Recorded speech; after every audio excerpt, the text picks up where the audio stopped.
Hi friends, welcome to my channel. ఇవాళ నేను ఎంతో టేస్టీ అయిన బియ్యపు రొట్టె చేశానండి. చాలా టేస్టీగా ఉంటుందండి. ఈ రొట్టెని వేరే ఏరియాలో వేరేలా పిలుస్తారండి. కొన్ని ఏరియాల్లో సర్వపిండి అని పిలుస్తారండి. ఇది ఎలా చేయాలో ఇప్పుడు ఈ వీడియోలో చూద్దామండి. ఫస్ట్ నేను 1 కేజీ బియ్యపు పిండి తీసుకున్నానండి. తర్వాత తగినంత సాల్ట్ వేసుకున్నానండి. తర్వాత నెయ్యి అండి 2 స్పూన్స్ వేసాను. గడ్డ నెయ్యి వేసుకోవాలండి. వేడి చేసిన నెయ్యి అవసరం లేదండి. గడ్డగా ఉంటేనే ఈ రొట్టె చాలా టేస్టీగా ఉంటుందండి. తర్వాత 2 కట్ చేసుకున్న ఆనియన్స్ అండి, పెద్దవండి. నేను 1 కేజీకి 2 పెద్ద ఆనియన్స్ తీసుకున్నానండి. తర్వాత కరివేపాకు అండి కట్ చేసుకున్నానండి. కొంచెం ఎక్కువగానే తీసుకోవాలండి కరివేపాకు. తర్వాత 3 గ్రీన్ చిల్లీ అండి సన్నగా కట్ చేసుకున్నానండి. తర్వాత జీలకర్ర అండి 2 స్పూన్ల జీలకర్ర వేసానండి. జీలకర్ర వేస్తే చాలా టేస్టీగా ఉంటుందండి. ఎక్కువ వేసుకుంటే చాలా బాగుంటుందండి. నేను అందుకనే 2 స్పూన్స్ వేసానండి. తర్వాత పచ్చెనగపప్పు అండి నేను ఒక 3 అవర్స్ ముందే నానబెట్టుకుని ఉంచుకున్నానండి. చాలా బాగుంటాయండి పచ్చెనగపప్పు. కొంతమంది పల్లీలు కూడా యాడ్ చేసుకుంటారండి. పచ్చెనగపప్పు చాలా టేస్టీగా ఉంటుందండి. ఒకసారి ట్రై చేయండి. 3 అవర్స్ ముందే నానబెట్టుకున్నానండి.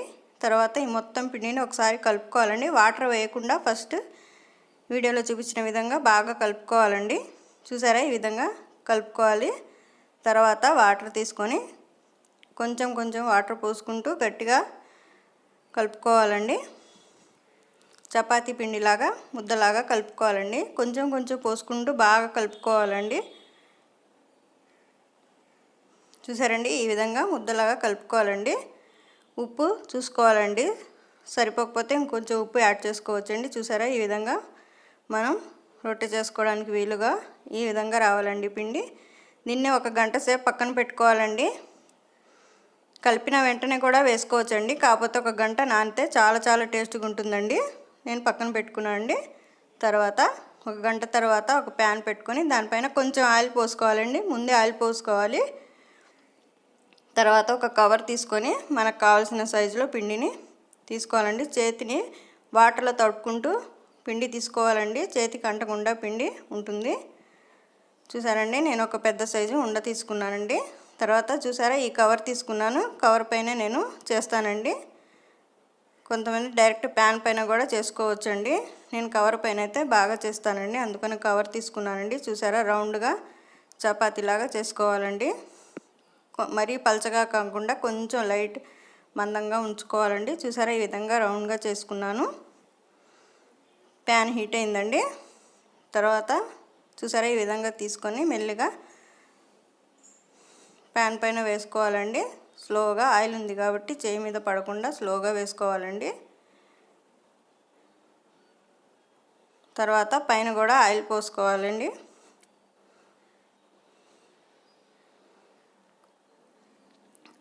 ఒక 1 మినిట్ హై ఫ్లేమ్లో ఉంచుకొని తర్వాత మీడియం ఫ్లేమ్లో ఉంచుకోవాలండి. హై ఫ్లేమ్లో అసలు కాల్చకూడదండి. బియ్యపు రొట్టె మీడియం ఫ్లేమ్లోనే ఉంచుకోవాలండి. 2 సైడ్స్ మీడియం ఫ్లేమ్లోనే కాల్చుకోవాలండి.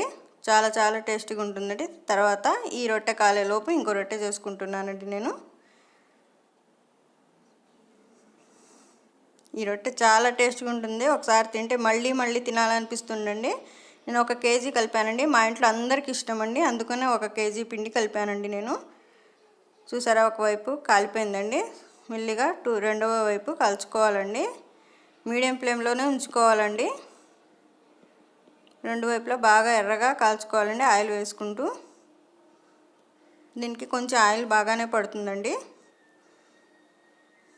చూసారండి, ఎంతో టేస్టీ అయిన బియ్యపు రొట్టె రెడీ అయిపోయిందండి.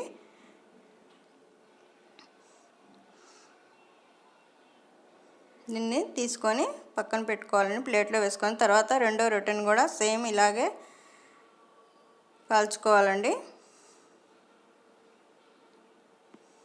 ఎంతో టేస్ట్గా ఉంటుందండి. ఒకసారి ట్రై చేయండి. పిల్లలు కూడా చాలా ఇష్టంగా తింటారు. చూసారండి, ఎంతో టేస్టీ అయిన బియ్యపు రొట్టె రెడీ అయిపోయింది.